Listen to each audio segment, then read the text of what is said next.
오늘 우리에게 주신 하나님의 말씀은 마가복음 2장 21절부터 22절까지입니다. 생배 조각을 낡은 옷에 붙이는 자가 없나니 만일 그렇게 하면 기운 새 것이 낡은 그것을 당기어 헤어짐이 더하게 되느니라. 새 포도주를 낡은 가죽 부대에 넣는 자가 없나니 만일 그렇게 하면 새 포도주가 부대를 터뜨려 포도주와 부대를 버리게 되리라. 오직 새 포도주는 새 부대에 넣느니라 하시니라. 이는 살아계신 하나님의 말씀입니다. 우리 선포된 하나님의 말씀, 마가복음 2장 21절 이하의 말씀으로 신앙 상식이라는 제목으로 하나님의 말씀을 나누겠습니다. 제가 오래전에 봤던 영화 중에 달마야 놀자라고 하는 이 코미디 영화가 하나 있습니다. 조직 폭력배들이 경찰의 눈을 피해서 산속 암자로 숨어 들어가서 스님으로 위장을 해서 거기 기존 수행하고 있던 승려들과 함께 동거하면서 일어나는 여러 해프닝들을 담고 있는 코미디 영화입니다. 가볍게 볼 수 있는 그런 영화입니다. 근데 이 영화를 보면서 제 뇌리에 깊이 남아있는 장면이 하나 기억이 돼요. 어느 날 이 무식한 조폭 두 사람이 싸움을 싸우는데 내용이 뭐냐 하면 부처가 어느 나라 사람이냐 이거 가지고 싸워요. 한 사람은 중국 사람이라, 야 부처는 중국 사람 아니냐, 이 무식한 놈아 부처는 인도 사람이라고, 무슨 소리냐 중국 사람이다 인도 사람이다 막 치지고 보고 싸우다가 그 실갱이를 하는 틈에 불상이 넘어져서 목이 댕그랑 부러져 버립니다. 몰래 붙여놓기는 했는데 이 사실이 결국에 나중에 발각이 되고 수행하던 승려들이 이 주지승, 이 노승에게 찾아가 가지고 이놈들이 이 터무니없는 일을 저질렀습니다. 분통을 터뜨리면서 하소연합니다.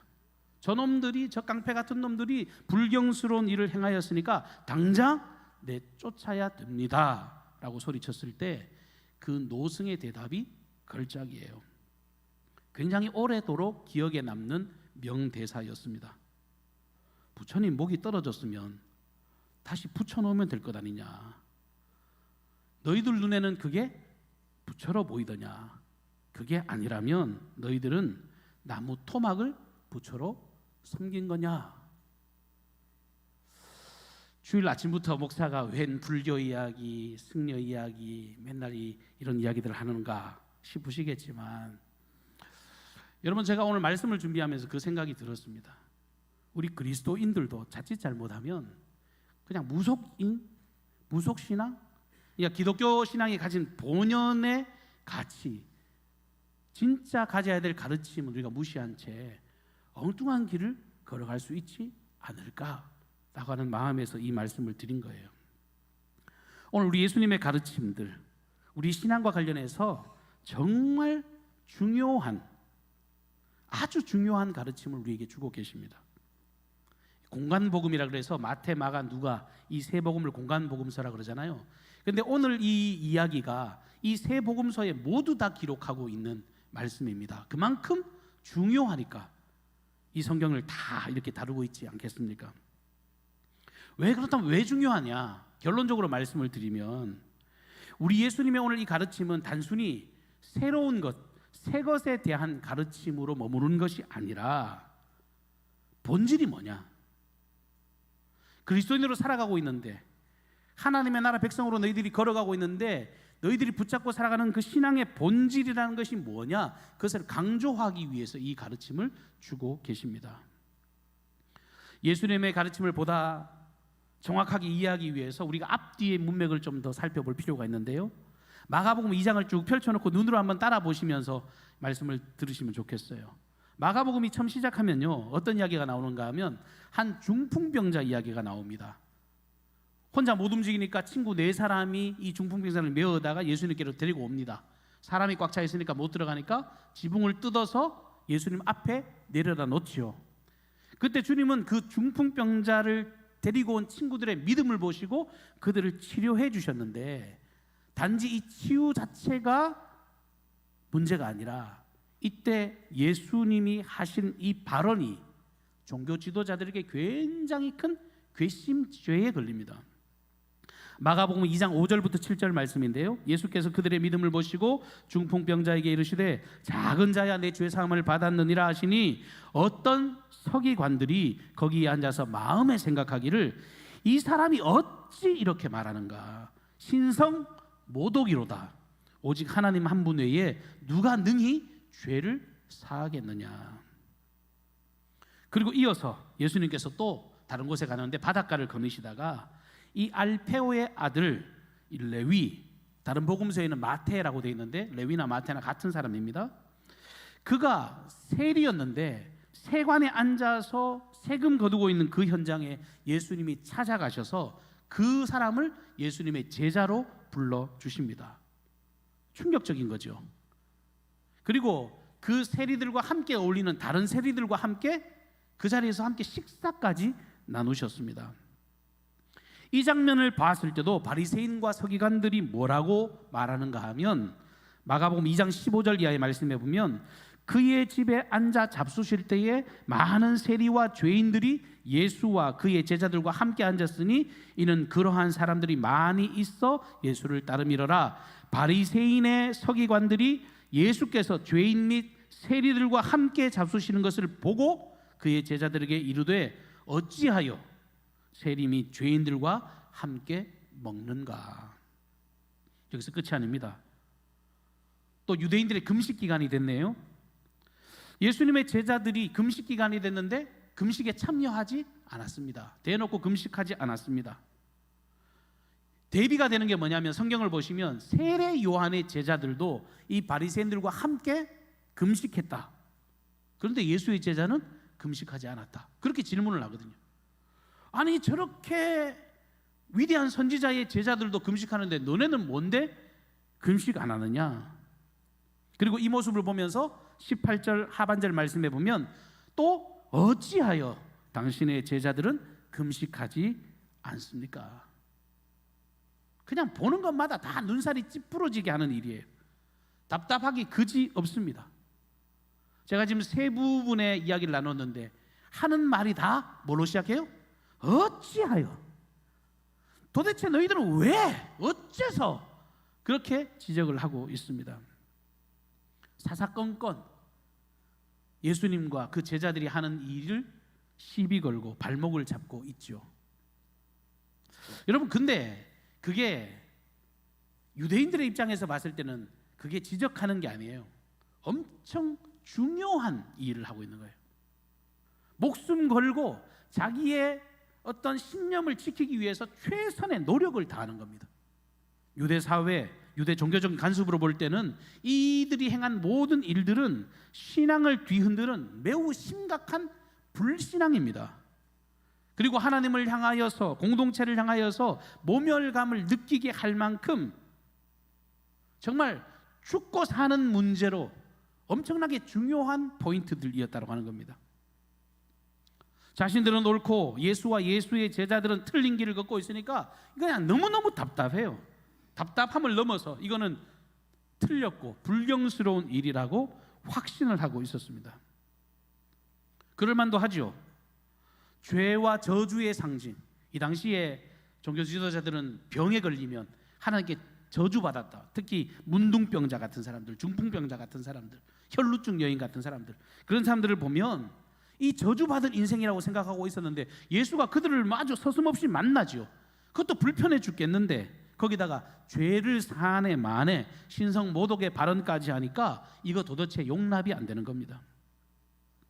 세리, 이 민족의 고혈을 빨아먹는 저 나쁜 놈들, 저 매국노들, 민족의 반역자라고 여겨지는 저 세리와 예수가 한 상에서 밥을 먹네요.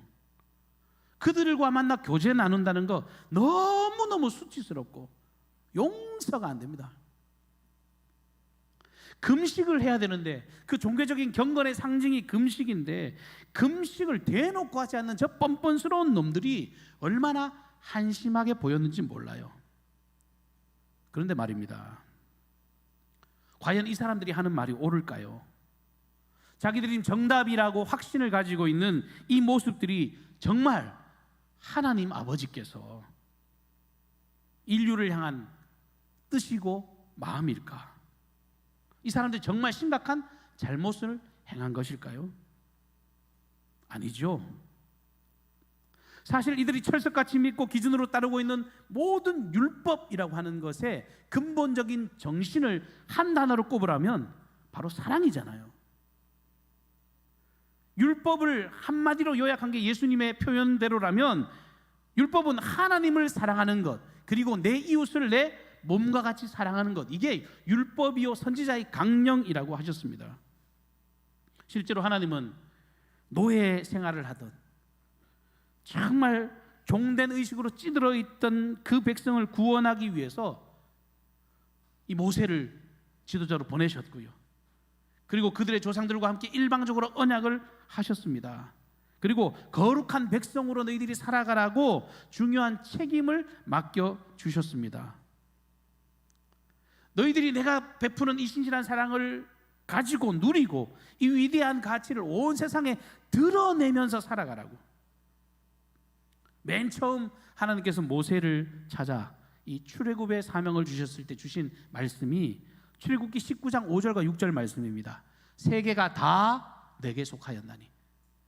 여러분, 세계가 다 내게 속하였나니 너희가 내 말을 잘 듣고 내 언약을 지키면 너희는 모든 민족 중에서 내 소유가 되겠고 너희가 내게 대하여 제사장 나라가 되며 거룩한 백성이 되리라. 너는 이 말을 이스라엘 자손에게 전할지니라.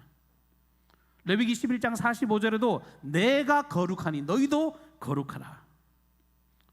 하나님 아버지의 뜻은 이렇게 선명해요. 이 종된 의식으로 찌들어 있는 사람들, 자기밖에 모르는 사람들, 이 찌질한 백성들을 제사장의 나라로 사람들을 구원하고 거룩한 백성으로 반짝반짝 빛나는 이 죄된 세상과 확연히 구별되는 거룩한 백성을 만들기를 원하셨습니다.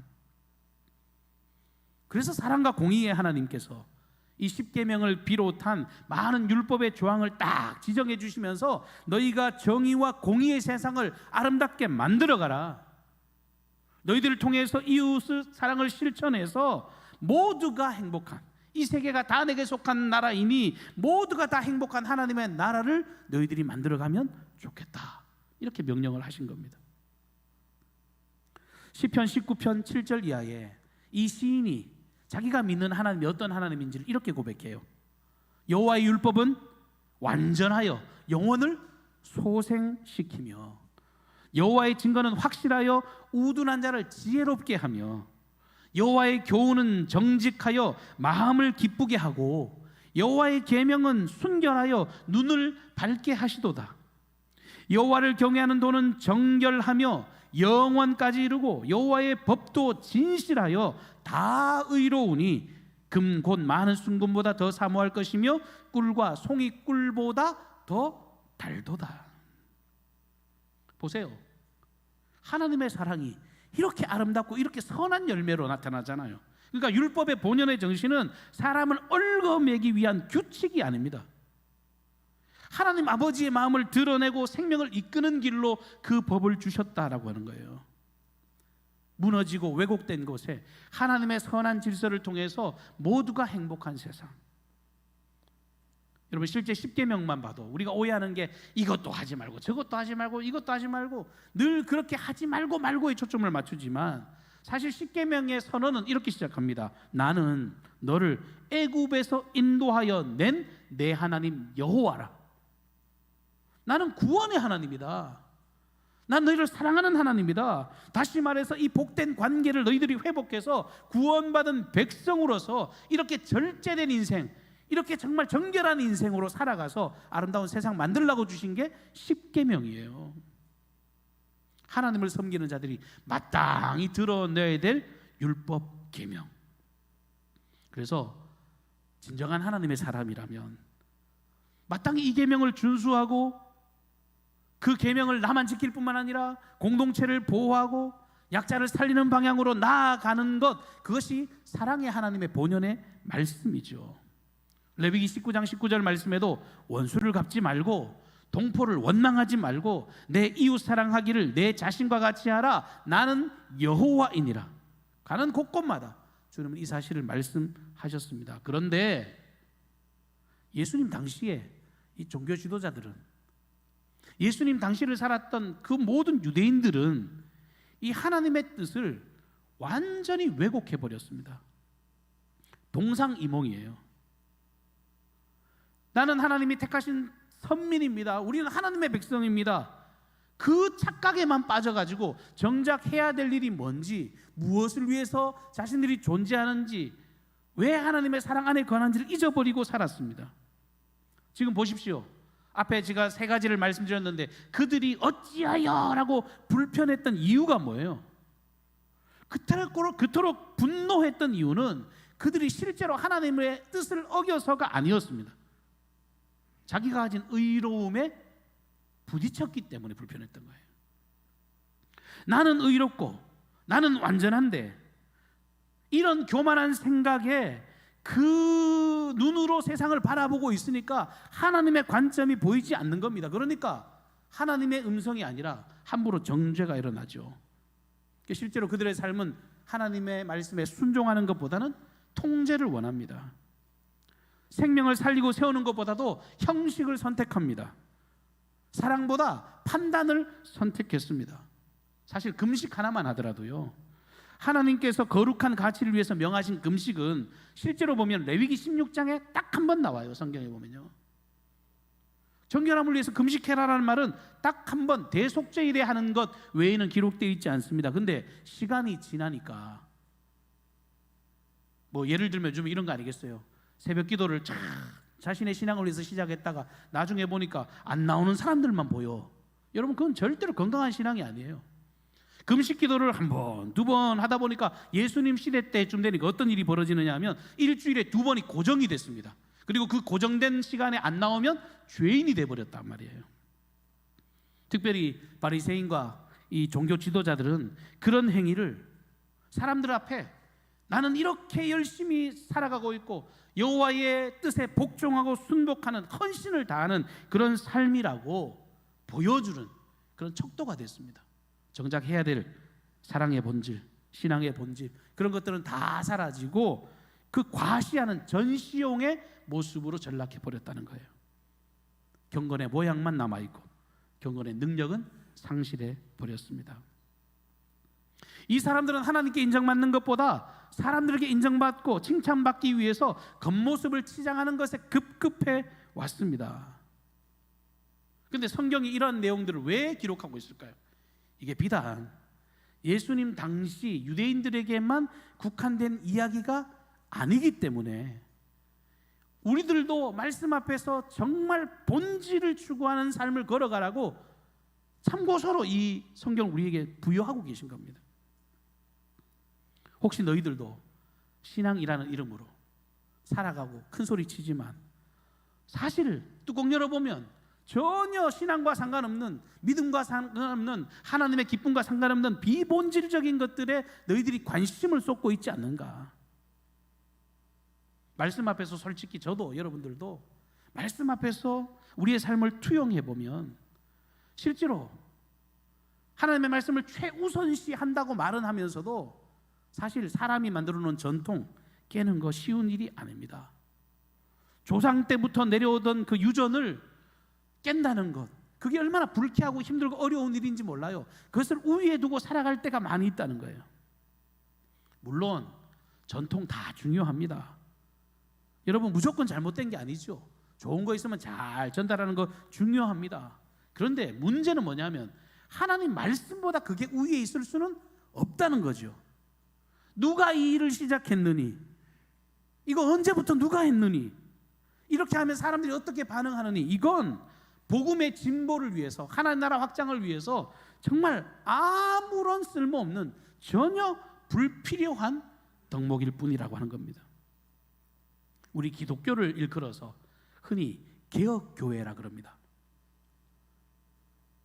기독교 개신교를 향해서 개혁교회라고 불러요. 왜 그렇게 부를까요? 개혁교회라고 하는 말은요, 잘못된 것은 성경에 비추어서 부단히 개혁해 나가는 교회가 우리 프로테스탄트 기독교의 모습입니다. 이게 가톨릭은 옛날에 매여 있으니까 아직도 뭐 그냥 옷도 이렇게 입어야 되고 기도도 이렇게 해야 되고 그 정해진 거 있잖아요. 근데 개혁교회는 그 법이 중요한 게 아니라는 거예요.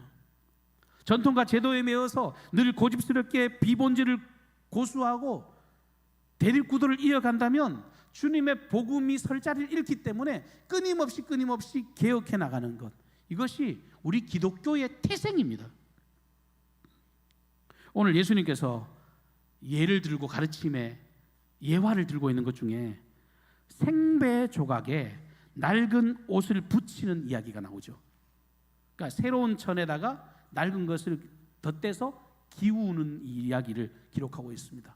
또 새 포도주를 낡은 가죽 부대에 넣는 그 일, 그것을 예화로 들고 있습니다. 근데 예수님의 가르침이니까 위대하고 좋은 가르침, 대단한 가르침 이렇게 생각이 되겠지만, 제가 오늘 설교 본문을 이렇게 잡은 이유가 있어요. 말씀을 묵상하다 보니까 이거 엄청나게 상식적인 일인 거예요. 우리 박선비 권사님도 수선하십니다만, 여러분 정말 낡아 빠지고 막 좀 먹은 옷에다가 새 옷을 덧대가지고 수선하면은 저 집 문 닫아야 돼요. 이거는 상식에 벗어나는 일이란 말이에요. 상식이라는 말의 한자 뜻을 봤더니 항상 상자에다가 알식이 이렇게 쓰더라고요. 그러니까 늘 알고 있는 지식, 보편적인 지식이 상식이에요. 근데 우리가 그리스도인으로 살아가면서요, 이 가장 기본적인 상식에 위배될 때가 얼마나 많은가. 말씀 앞에서 우리가 비상식적이라는 거예요. 지금 이 종교 지도자들의 모습처럼. 그래서는 안 된다는 겁니다. 더욱이 이 복음이라고 하는 것, 새 포도주로 표현되어 있는 이 복음은요, 새 포도주는 처음에 그냥 담아놓으면 그냥 물처럼 담겨져 있는 게 아닙니다. 점점 시간이 지나면 발효가 되죠. 점점점 팽창합니다. 살아있으니까. 넣어놓고 끝이 아니에요. 복음으로 새로워진 그리스도인들이 이렇다는 거예요. 나 예수 믿었습니다, 할렐루야 감사합니다, 끝! 회심으로 끝난 게 아니라 이 안에 꿈틀꿈틀거리는 새로운 생동력이 생깁니다. 예수 믿으면 인생의 목표가 생기고 삶의 방식이 바뀌어가고 날마다 그리스도를 닮은 성화의 삶을 위해서 꿈틀꿈틀거립니다. 당연한 일이죠. 요한복음 1장 13절 말씀에 보면 모든 성도들은 하나님께로부터 난 자라고 기록하고 있기 때문에 늘 끊임없이 하나님의 선을 추구하는 것이 마땅한 모습입니다. 필연적으로 끊임없이 변화를 경험하게 될 것인데, 여전히 낡아빠진 가죽 부대와 같은 옛 구습에 매이고 옛 생각에 매이고 거기에 틀을 넘어가지 못한다면 나중에요, 어떤 일이 벌어져요? 이게 부딪힐 수밖에 없죠. 뻥 하고 터져가지고 나중에 포도주도 못 쓰고 가죽 부대조차도 쓸 수 없는 그런 지경에 처하게 될 것입니다. 상식적인 그리스도인이 된다는 거 어려운 일이 아닙니다. 주님을 영접했는데, 주 예수를 입으로 시인하는데 늘 바깥에 가면 술 취하고 방탕한 삶이 계속해서 이어진다면 여러분 비상식적인 거예요. 나는 하나님의 사람입니다, 주 예수 그리스도를 위해서 아름답게 살아가기를 원합니다, 주님의 은혜가 나를 지배합니다. 근데 불로소득에 기웃기웃거려요. 그것으로 부를 축적하는 것에 대해서 전혀 고민이 되지 않는다면 그건 비상식적인 겁니다. 늘 교만해서 자기를 드러내고 율법적인 삶, 그 스스로의 잣대를 만들어서 왕이 되어버린 삶을 걸어간다면 이건 예수님의 가르침, 하나님의 뜻과는 무관한 비상식적인 그리스도인이 될 수밖에 없는 것입니다. 복음이라고 하는 살아 꿈틀거리는 생동력을 가진 그리스도인들의 삶의 열매. 예수님께서도 소금이, 너희는 빛과 소금이라고 말씀하시면서 소금이 만일 그 맛을 잃으면 밖에 버리워져 사람들에게 밟힐 뿐이라. 사랑하는 성도 여러분, 우리가 입술로 우린 여전히 새 포도주라고, 또 새 포도주를 원한다고 그렇게 원하면서 정작 이 낡아 빠진 가죽 부대를 그대로 유지하고 바꾸려고 하지 않고 있진 않은가 돌아보기를 바랍니다.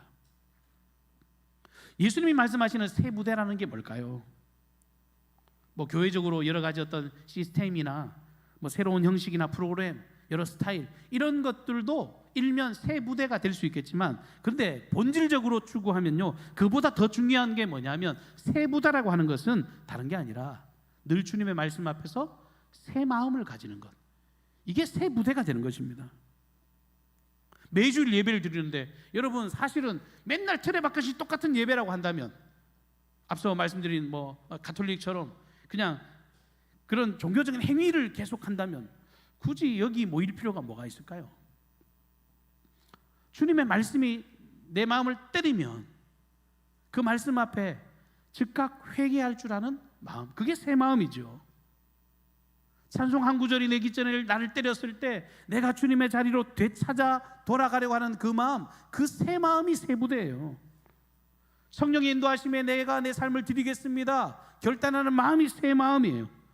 내가 익숙한 거, 여러분 사람들 다 그게 편한 거 알아요.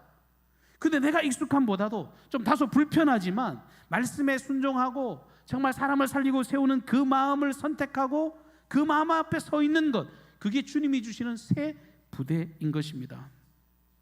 에스겔 36장 26절 이하의 말씀에 또 새 영을 너희 속에 두고 새 마음을 너희에게 주되 너희 육신에서 굳은 마음을 제거하고 부드러운 마음을 줄 것이며 또 내 영을 너희 속에 두어 너희로 내 율례를 행하게 하리니 너희가 내 규례를 지켜 행할 것이니라.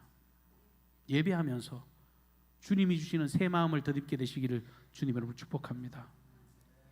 진짜 복음은요 갇혀있지 않습니다. 진짜 살아 움직이는 생동력 있는 복음은 머무르지 않습니다. 지난번에 성지순례 가보니까 다 무너져가지고 기초만 남았더만요. 건물로서 존재하는 교회는요 나중에 다 그렇게 돼요. 근데 하나님이 원하시는, 예수님이 피로 값주고 사신 당신의 교회는요 빌딩이 아니니까 그렇게 박물관으로 전락될 그런 기관이 아니라는 거예요. 살아 꿈틀거리는 생명체입니다. 그리고 무엇보다도 복음의 본질은 절대 변하지 않아요. 변할 수도 없지요. 그런데 이 복음을 담아내는 부대는 날마다 새로워야 됩니다. 그것을 넘어서지 못해서 그냥 형식에 갇히고 내가 이 복음을 져야 하는 그런 낡은 가죽 부대가 된다면 우리는 위대한 하나님의 나라를 누릴 수도 전할 수도 없습니다. 오늘 우리 예수님께서 저와 여러분들에게 도전하십니다. 새 포도주는 새 가죽 부대에 넣어라. 오늘도 성령께서 우리에게 이 위대한 새 일을 행하실 때 우리가 온전히 순종하며 우리의 삶을 주님께 내어드리기를 바랍니다. 말씀을 앞세우고 우리의 모습, 순종의 모습을 통해 당신의 나라가 확장되어지고 오늘 이 시간 주의 말씀 앞에서 주님, 내가 가진 틀을 내려놓겠습니다. 제 방식보다 언제든지 주님의 방식을 우선하겠습니다. 나를 새롭게 하시라고 겸손하게 반응하시는 저와 여러분이 되시기를 주님으로 축복합니다. 사랑해 주님의 은혜를 감사합니다. 예배 현장에서 주의 음성을 듣게 하시니 감사를 드립니다. 귀 있는 자는 성령이 교회들에게 하시는 말씀을 들을지어다. 주님 말씀해 주셨는데 우리가 늘 다람쥐 쳇바퀴 돌듯이 살아가는 의미 없는 그리스도인이 아니라 복음의 생동력이 살아있어서 끊임없이 가고 전하고 증거하는 믿음의 사람들로 승리케 하옵소서. 복음을 제어하는 이 모든 옛 구습들, 낡은 가죽 부대를 아버지 벗어버리게 하여 주시고 오직 주의 능력으로 새로움을 덧입는 모든 거룩한 백성들 되게 하옵소서. 존귀하신 예수님의 이름으로 기도하옵나이다. 아멘.